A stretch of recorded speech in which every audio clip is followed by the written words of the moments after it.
Plum.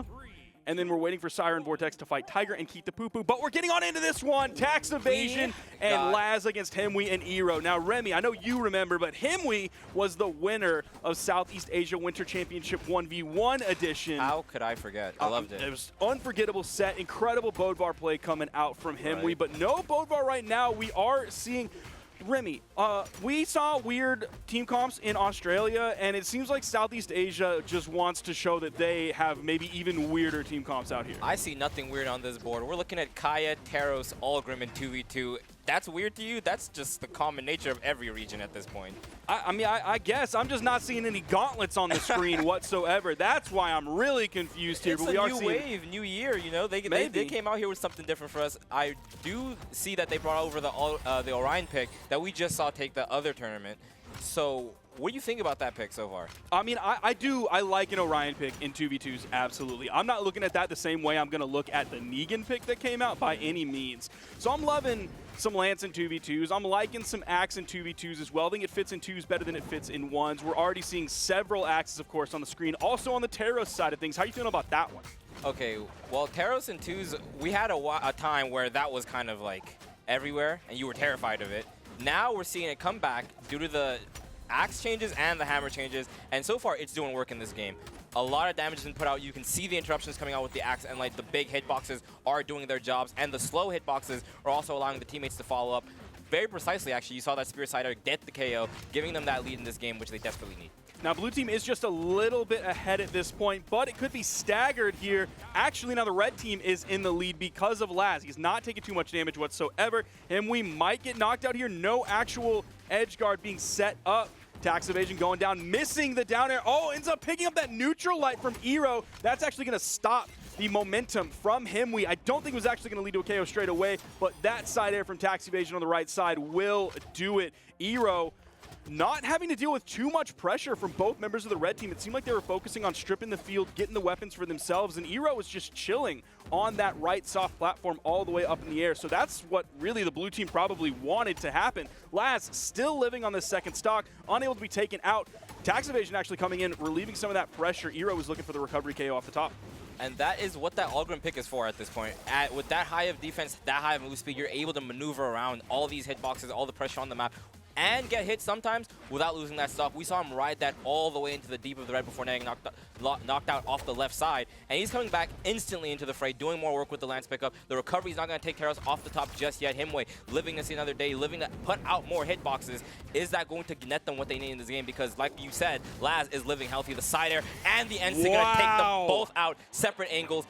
Red team takes the first victory. And that was almost a potential blue team game, because I think it was, I can't remember whether it was Laz or Tax Evasion. It might have been Tax Evasion. Right there. That stomp from himwy that missed. If we can get that in slow motion, rewind that back just a little bit. I know we're looking at the final KO, and this is huge, this is important, but if we can get that stomp that happened in the beginning of that final clip, that was huge. If we can get that, here comes, oh, maybe here it comes. Yeah, right here. That sidelight, that stomp.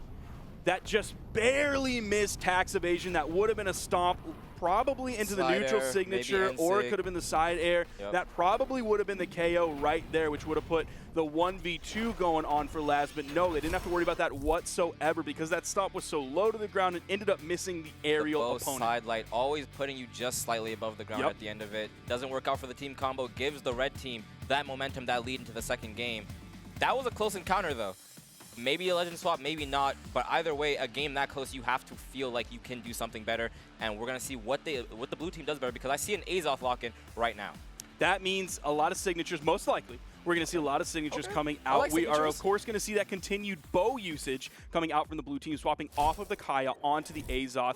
A lot of those signatures coming out, that is going to up that KO potential. That is going to up that zone control as well. Thinking about how many signatures that Azoth has that control just giant spaces of area, have those kind of deceiving, lingering hitboxes that your opponent is like, oh, now I can go and punish. Actually, no, it was just a little bit too early. I'm falling into a hitbox. All of a sudden, I've been hit and spread from my teammate. Yep, and seeing as it's bow in general, a lot of spreading is going to be happening as that sidelight sends really far. The downlight covering cross map. A lot of area control here for the blue team. Double downlight and Sig is going to be the closing option. Doesn't want to send him up or to the side. The KO isn't going to be found though, but as I say that, immediately after the down Sig gets charged up, sends him off to the right. Lance is doing a lot of work from Laz here. Neutral are going to come out, doesn't find the end Sig, and the scoop is going to be the punish. On the other side though, Azoth finally getting that KO. That was a nice turnaround for Eero because he was taking a lot of punishment early on into this one. Has now already picked up 2 KOs. A little bit of the team combo there. Unfortunately, didn't have the right spacing for Axe into the unarmed side of things. himwy was just a little bit too far away because he didn't have a weapon, didn't have that extended range. That was also a side air. Why do you think that was a side air and not a recovery? Impatience, honestly. Okay.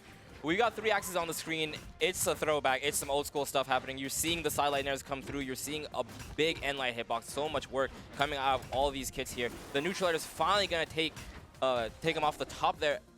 And it's once again a situation like we saw in the previous game. Laz trying to sit on this stock the best he can. And the blue team just playing with the momentum they have forward. Every time he gets up to the main platform, he ends up getting hit and sent far away, which gives the 2v1 potential for the blue team.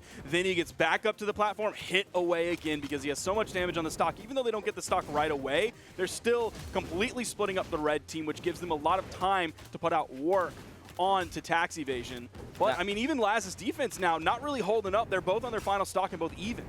Yeah, we're going to need some high... It's not even about KO potential at this point. We're going to need some high damage coming through because at this point, they're still only on the lighter parts of the red for some of them.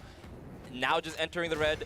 The ground pound's finally going to take it off, but at what cost? We see tax evasion at this deep red himself here. himwy trying to get back on. Ends up getting KO'd there.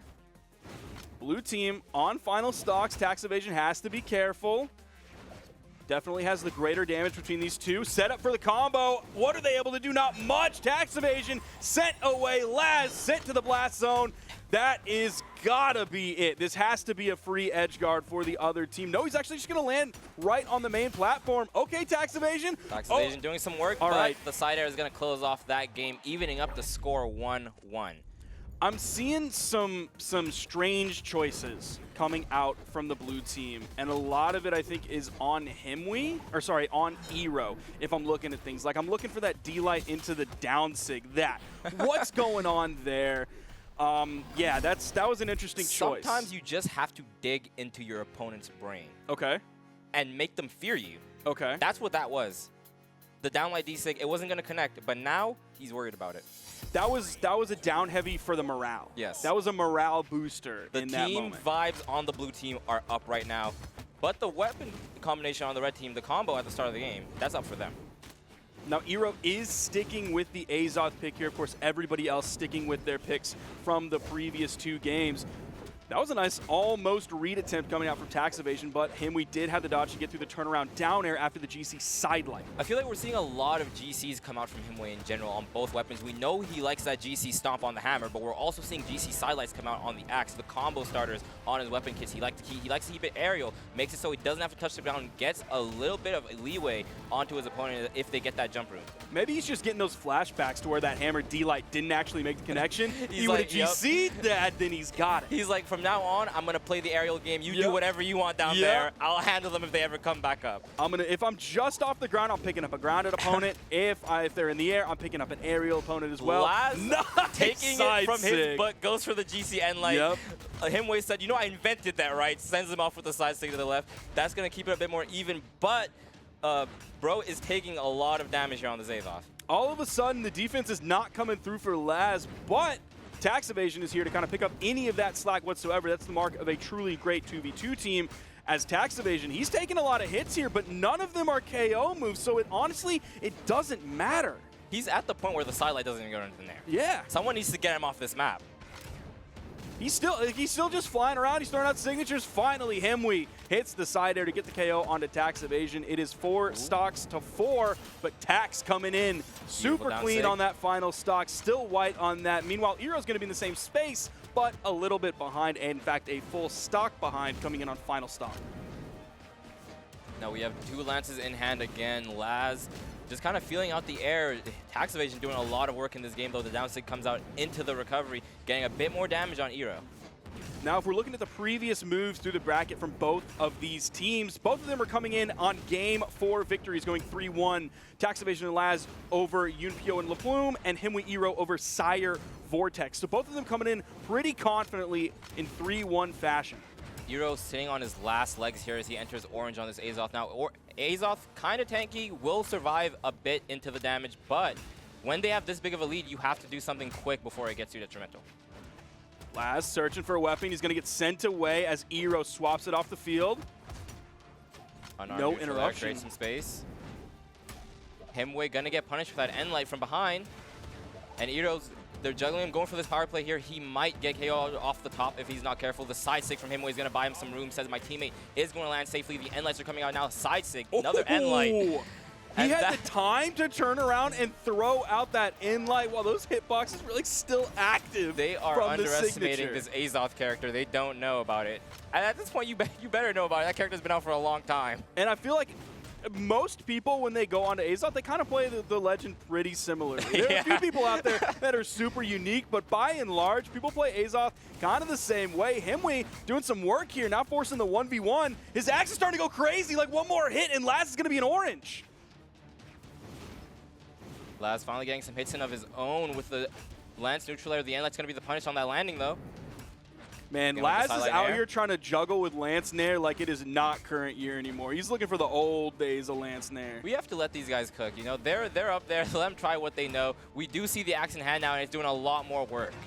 Oh, nice to get through that one fastfall down, hit the landing down air. himwy being very careful. Yeah, you can see the restraint from himwy. You did not see a single hitbox come out while they were moving around each other in that circle like that. Laz, this axe is crazy, but the down air is going to close off the third game. And the taunt comes out on that one as well. You saw the flower with the tongue sticking out. Incredible work there from himwy. He almost ended up bringing that back. Then it looked like Laz was going to take it, and then there was the down air from himwy at the end. Nice. Wow. That's Hammer 101. No swap from Eero. 0 swaps across the board. They're all going back into it with the legends that they chose. I mean, blue team did end up taking the win there. Eero kind of on the back foot there. himwy doing a lot of work, heavy lifting for that team in that scenario. But Eero's already back at it, trying to show that it was just an off game from him. Gets the sideline there into the follow-up, and they're moving forward with that momentum. taxiivation. Turning around, putting out some damage onto his teammate. That let the blue team actually come around. Oh, are they going to get the stock off of that? Just barely. He dodges himself like into the 45-degree angle that moves him up into the wall so he can actually grab the touch. himwy looking fantastic over here. Meanwhile, barely misses that down light, but Eeros is going to make up for it with the ground pound on the right side, like you just said. The amount of stage control that these two are exhibiting right here, they're absolutely everywhere. You can see the neutral airs from both parties, the downlights into the follow-ups from himwy, and it's not stopping. himwy keeping the hammer in hand, pushing taxiivation off to this left side here. He finally gets back into the middle, but Eeros is right there waiting for him. You can see the triple end lights come out on both. The amount of stage presence from these two is just terrifying right There's the GCD sig that comes out. himwy actually gets the immediate punish on a taxiivation. He just did 3 end lights into the end sig. It's just Azoth things at this point. Oh, that's going to get punished real quick. Nothing major, just the axe neutralite. himwy mostly undamaged, so it's not a big deal whatsoever. Oh, that recovery almost picked up off the top. They don't quite get the follow-up from Eero onto that down air. That probably wouldn't have been the KO.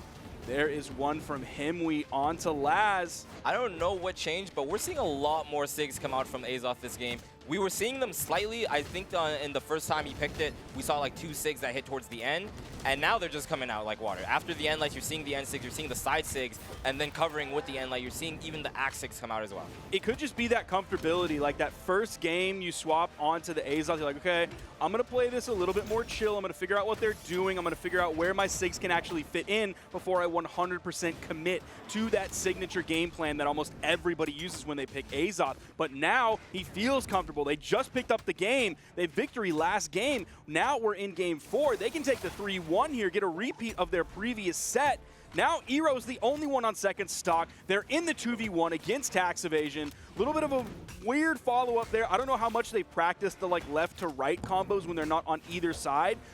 Oh man, still dropping these 2v1 team combos where they have the option. It seems like they need to practice that a little bit more. That's really important when you're in these 2v1s because you can still get the victory without them, but man, having that in your toolkit, incredible. It's always important to have 2v1 combos ready, even if it's not the last stock that you're taking someone out of. Those power plays in between stocks when the opponent teammate is gone is when you pull out your 2v1 combo, you get yourself a gigantic lead. Or maybe you hit both of them in it. Who knows? As long as you have those combos, you're always going to be in a really good spot if you ever get a good hit. But they knew they didn't actually need an extended combo there. All he had to do was charge up that side heavy. You're playing Taros. You're going to have all that strength behind it. Your opponent was in the red after the move that your opponent or that your teammate just sent them into you with. Take them, and they're gone. Now, we see a lot of lands coming out from Laz in that last game. 97 on the Axe. Surprising considering how much work we saw him do in the game just before that towards the end. I thought we'd get more Axe play out after that. He was looking really good there for a second. The Axe was also looking very good on himwy as well. That last game, it was a little bit spread more between Axe and Hammer. 254 on Axe, 197 on Hammer. But before that, it was like 44 damage